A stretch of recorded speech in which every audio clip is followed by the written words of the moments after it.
Bueno, hola con todos. Vamos a empezar aquí la charla con el doctor Oscar Montes de Oca. Él nos va a informar un poco más sobre el tema de la diabetes, la frecuencia con la que tienen sus pacientes, las implicaciones en la industria alimenticia y sus consecuencias en la salud del Ecuador.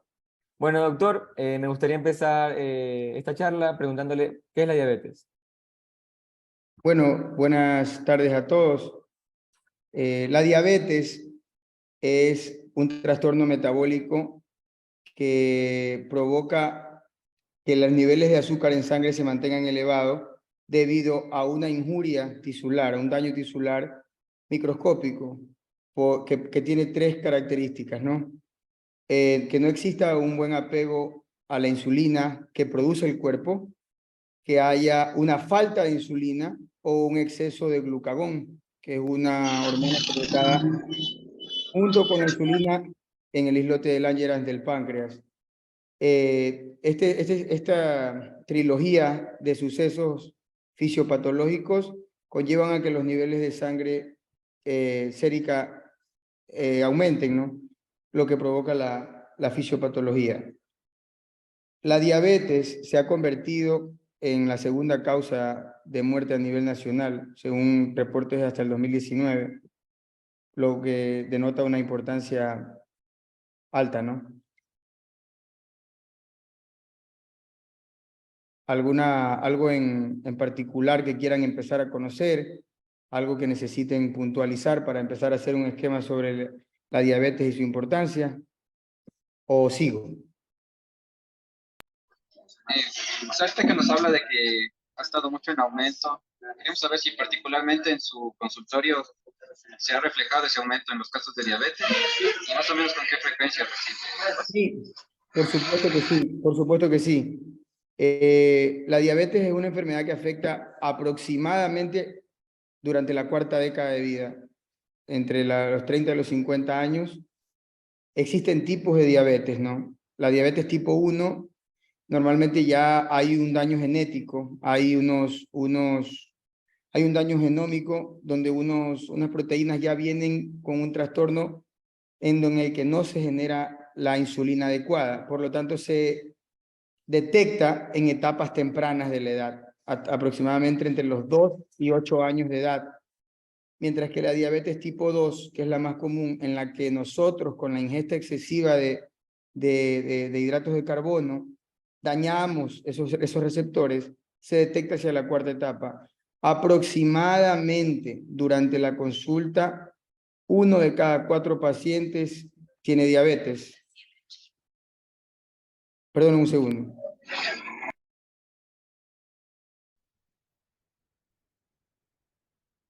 Ya, bueno, doctor Oscar, espero que se encuentre muy bien. Quería preguntarle las causas de esta enfermedad. Ya, como les decía, una de las causas es de origen genético, mientras que existen otras causas que epidemiológicamente la que más nos afecta es el excesivo consumo de carbohidratos en nuestra dieta. El ecuatoriano, y con mucho más peso el manabita, consume carbohidratos y azúcares complejos en alta cuantía en su nutrición diaria, lo que provoca que se genere mucho glucógeno hepático, las reservas aumenten, haya resistencia a la insulina por altos niveles glucémicos. Entonces, la mayor causa son los malos hábitos alimenticios. Posterior a eso, sumamos la falta de ejercicios aeróbicos y anaeróbicos durante la rutina de un ecuatoriano promedio. Entonces, conocemos que la célula que más consume ATP es la célula muscular. Entonces, si no hacemos actividad física, no hay consumo de ATP, hay mayor almacenamiento de glucógeno hepático, hay disminución de secreción de insulina endógena en el islote, aumento de la secreción de glucagón de las células alfa. Entonces, todo colabora para que tengamos diabetes. Entonces, hay 2 pastillas que siempre los médicos recomendamos que son gratuitas, que son la dieta y el ejercicio. Con una dieta adecuada, una dieta balanceada y con el ejercicio adecuado, se puede prevenir la diabetes, se puede mantener la diabetes y no caer en complicaciones, ¿no? Ya, justamente esa era la pregunta que teníamos en mente. Bueno, comentaste que habían dos tendencias, o bueno, dos tipos de enfermedad. Una era la uno, que era propiamente genética, y la segunda, que era consecuencia de malos hábitos. ¿Hay un antecedente genético que influya en los malos hábitos? O sea, o cualquier persona que tiene malos hábitos tiene diabetes. Sí, sí tiene una influencia también genética. Hay cromosomas que ya están marcados, que son hereditarios, pero predisponen, únicamente son predisponentes. Nosotros tenemos un detonante que es fenotípico, o sea, es condicionado por el ambiente y nuestros hábitos. ¿Me explico? Como que tienes la predisposición y tú lo detonas. Puede que tengas la disposición, pero no lo detones, entonces se mantenga silente el cromosoma. O en su defecto, no tengas la predisposición genética y se llaman, o sea, esa es una epidemiología de novo, y tengas tantos malos hábitos que te vuelvas diabético de Y manera se lo puedes pasar a tus hijos. Sí, luego sí. No, o sea, no siempre, no es algo que está ligado al ADN, ¿no? Quiero que lo tengan claro. No un hijo, padre diabético, hijo diabético, abuelo diabético, no. Pero dentro del sorteo del ácido desoxirribonucleico sí puedes encontrarte cromosomas que estén ligados a la predisposición genética de contraer diabetes con el paso del tiempo, contribuyendo los malos hábitos alimenticios y la mala calidad de vida, hablando sanitariamente. Ya, yo tengo una pregunta. Además de llevar una dieta saludable, ¿qué tipo de alimentación recomienda para evitar esto? Ya. La diabetes se genera cuando hay un exceso de consumo de hidratos de carbono. Lastimosamente, en nuestro plato, los hidratos de carbono forman la mitad del plato. Eso es lo que estamos queriendo corregir para que lleguen a formar la cuarta parte del plato. Eso es lo ideal. Nuestro plato ya no tiene que verse. Antes se pensaba que eran 3/3, proteína, carbohidrato y verduras. Ahora conocemos que es 1/4 de carbohidratos, 1/4 de proteínas y el medio en frutas y verduras durante la alimentación balanceada. Entonces, lo ideal no es dejar de consumir carbohidratos. Por ejemplo, lo que hacen las personas que hacen dietas keto. No todo el mundo, no todas las condiciones están hechas como para tener una dieta keto, porque si no tienes la fuente de energía principal, que es el carbohidrato, puedes sufrir colapsos, ¿no? Puedes tener síncopes, desmayos, pero necesitas regular la cantidad y la calidad de carbohidratos que consumes.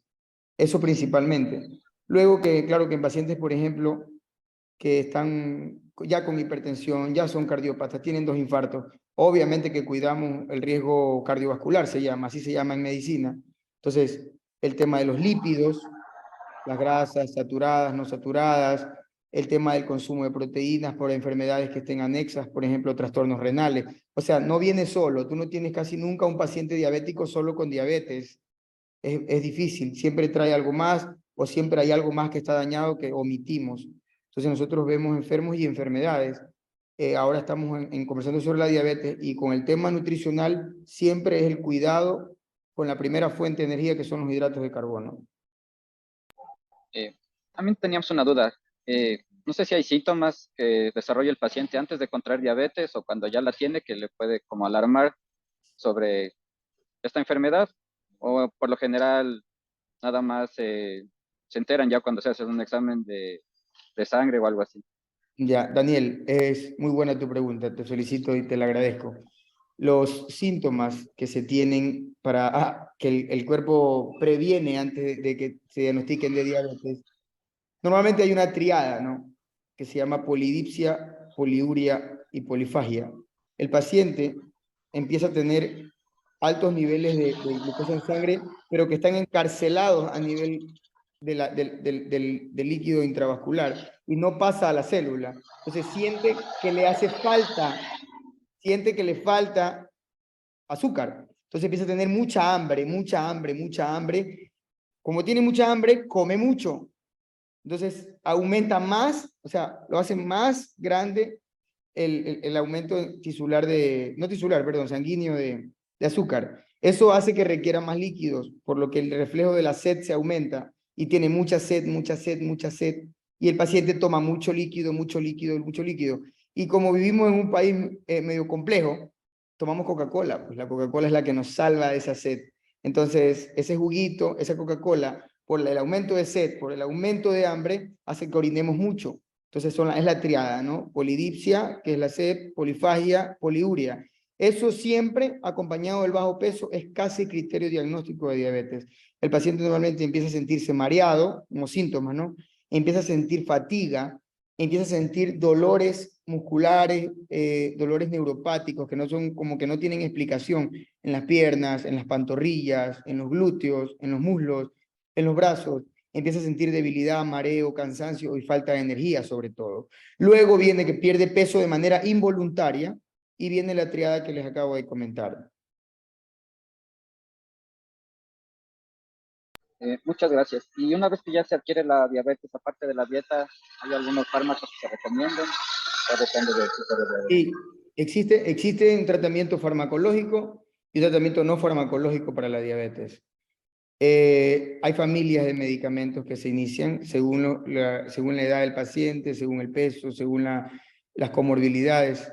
La diabetes tiene una amplia gama de fármacos, pero hay un riesgo que quiero, antes de entrar en ese tema, que una de las complicaciones de la diabetes precisamente es la hipoglicemia causada por fármacos. Me tomo el tratamiento para la diabetes y bajo demasiado mi nivel de azúcar en sangre y me complico. Entonces, hay hipoglicemiantes, hay unos medicamentos selectivos que inhiben receptores para la reabsorción de glucosa en el túbulo renal. No sé si ustedes, o sea, no quiero ahondar un poco como en la farmacocinética del fármaco, pero hay como unas 5 familias que tenemos a mano en el país, en el cuadro nacional de medicamentos, como para seleccionar. La principal es la metformina, es un medicamento que sensibiliza la pared de la célula para que adquiera más la glucosa que está en la sangre. Tenemos las inhibidores de DPA, se llaman, que aumentan las incretinas a nivel intestinal. Están los inhibidores SGLT2, se llaman, que inhiben la reabsorción de glucosa a nivel renal. Tenemos la familia de sulfonilurias, que son hipoglicemiantes, o sea, todas actúan de manera distinta, tratando de evitar que los niveles de azúcar se mantengan en sangre. Aparte de eso, como yo les había dicho al principio, el tema cardiovascular, que no se suba el colesterol, que no se suban los triglicéridos, que no haya insulina en niveles altos, que no el índice de OMA, de resistencia a insulina, no esté alto. O sea, son muchos parámetros que valoramos. Que no haya glucosuria, que no haya salida de glucosa en orina, porque daña más el riñón. Entonces, sí existe un tratamiento farmacológico, pero es siempre individualizado según el paciente. Hay guías, tenemos la guía ADA2, que es de la Asociación Americana de Diabetología, pero normalmente individualizamos el caso. Ya, doctor, justamente ya después de conversar este tema del aspecto farmacológico y aterrizando mucho más a nuestro campo, que es el campo de la industria de los alimentos, ¿qué alimentos? Bueno, una persona diabética está diciendo que, bueno, el problema principal son los carbohidratos y la cultura alimenticia que tenemos en el país. Entonces, si una persona diabética quiere mantener su dieta de una forma, o sea, que sea palatable, que no sea cara, que no tenga que incluir fármacos, pero que pueda reemplazar los carbohidratos, ¿qué alimentos sugeriría para estas personas? Es decir, por ejemplo, una persona que está acostumbrada a comer arroz las 3 comidas y está con diabetes, ¿qué alimentos podría sugerir usted? ¿O qué alimentos se podrían crear desde el campo de la industria de los alimentos para solucionar un poco esta problemática? Ya, tu pregunta está enfocada en como que desde la industria, ¿qué alimentos puedan reemplazar un poco los carbohidratos o en su defecto beneficiar a la diabetes? Correcto. Ya, sería ideal que consumamos algún tipo de alimento que sea una fuente de energía, porque por ejemplo lo son las grasas, pero para que tú llegues al consumo de grasas tienes que haber pasado otras fuentes metabólicas primero. Tenemos tres fuentes, ¿no? Para ubicarnos un poco. Los carbohidratos, las grasas y por último las proteínas desdobladas en aminoácidos o polipéptidos según la cadena. Entonces, para tú llegar a consumir solo grasas, tendrías que no tener carbohidratos disponibles, ¿no? O sea, luego lo mismo pasa con las proteínas, pero cuando ya tienes consumo de proteínas, eso ya son enfermedades, pues ya normalmente pasa en el kwashiorkor, en el marasmo, en enfermedades. Entonces, cuando ya se empiezan a consumir las proteínas. Lo ideal sería tener un alimento que nos promueva fuentes de energía como un sucedáneo del carbohidrato, de azúcares complejos, pero que sensibilicen a la célula a la propia utilización, como cuando somos bebés, por ejemplo, o que promuevan la secreción de insulina a nivel de las células beta en el islote de Langerhans del páncreas, o que bajen la secreción de glucagón, perdón, en las células alfa del páncreas. O sea, que tengan algún tipo de ruta metabólica, sería interesantísimo si lo logran, ¿no? Ustedes en algún momento a nivel molecular desarrollar un alimento que promueva o que inhiba o el sintetizador o el inhibidor de X proceso para que se aumente la captación del azúcar que está en sangre hacia el tejido. Bueno, de forma directa, creo que todavía no existen alimentos que cumplan todas esas funciones. O alguna. Sin embargo, sí hay alimentos, o sea, que evitan o previenen ciertos problemas, como por ejemplo son los edulcorantes, que bueno, no elevan el nivel de glucosa en la sangre, pero al final a la larga te generan otros problemas. Otras tendencias que se usan son los cereales integrales, que reducen su contenido de almidones y de carbohidratos, bueno, de carbohidratos en general, y aumentan su contenido de fibra. También otra tendencia que se ha usado es usar como fuente de carbohidratos, entre comillas, o sea, de guarnición, alimentos provenientes de otros vegetales u otras semillas, como pueden ser las lentejas, el garbanzo, la soya. Entonces, desde ahí más o menos creemos que estos alimentos podrían cumplir no todas las funciones que usted nombró, pero sí algunas, justamente por la inclusión de fibra, por la inclusión de otros macronutrientes que aportan energía y que no son como los edulcorantes que no te aportan nada, solo te dan placer. Entonces, no sé qué conclusión podría darnos a partir de ahí, o sea, qué forma de estos alimentos podrían, o sea, cumplir la mayor capacidad de las funciones que usted dijo, y que sea razonable y fiable, factible para nosotros como ingenieros agroindustriales. Muy bien, verán, su carrera tiene un alto compromiso social, ¿no? Nosotros, lastimosamente, nos esforzamos mucho en educar al paciente, pero cuando llegan a nosotros suele ser tarde. Como les digo, la diabetes se ha convertido en la segunda causa de muerte a nivel nacional, algo que debe preocuparnos a mí, a ustedes y a sus familias, porque estamos condenados a ser diabéticos si no tenemos buenos hábitos.